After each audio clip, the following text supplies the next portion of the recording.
Qui font déjà réagir dans les états-majors des partis politiques, mais aussi au sein de l'opinion publique. Pour en parler, nous sommes en ligne depuis Bruxelles avec Henri Désiré Nzouzi.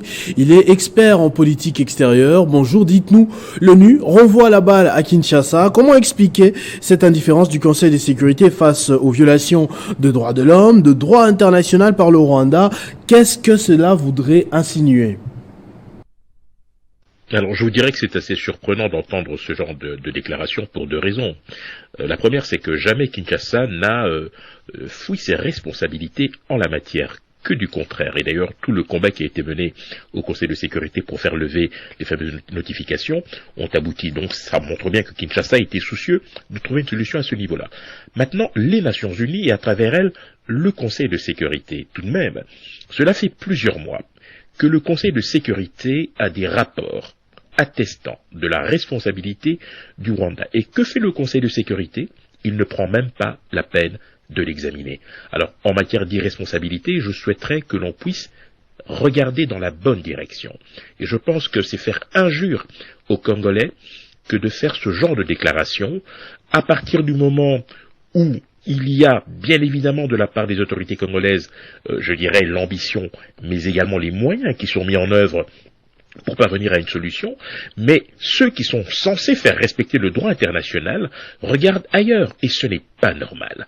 Il faut donc que le Conseil de sécurité, et à travers elle les Nations Unies, changent de fusil d'épaule et puissent éviter de cautionner une agression que tout le monde s'accorde à reconnaître comme étant le fait du Rwanda. Alors, l'ONU préconise encore une négociation politique pour résoudre cette situation sécuritaire. À votre avis, est-ce que Kinshasa pourra fléchir cette fois-ci?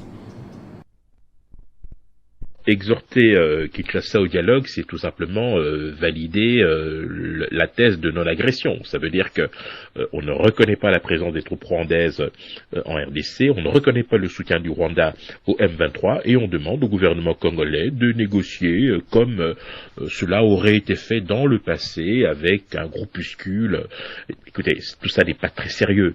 Je crois qu'à l'heure actuelle, ce qui est important, on l'a vu, c'est d'une part l'engagement qui a été affiché par Kinshasa, et Kinshasa n'a pas fouillé ses responsabilités en s'engageant notamment dans les deux processus, il faut bien le rappeler, celui de Luanda, avec la feuille de route, mais aussi celui de Nairobi, pour ce qui est de réintégrer, ou en tout cas de réinsérer ces différents protagonistes dans une dynamique de dialogue. Mais appeler à un dialogue au moment où vous avez un groupe qui occupe des positions, des localités, qui commet des massacres. Je rappelle quand même que Kisheke, c'était il n'y a pas très longtemps.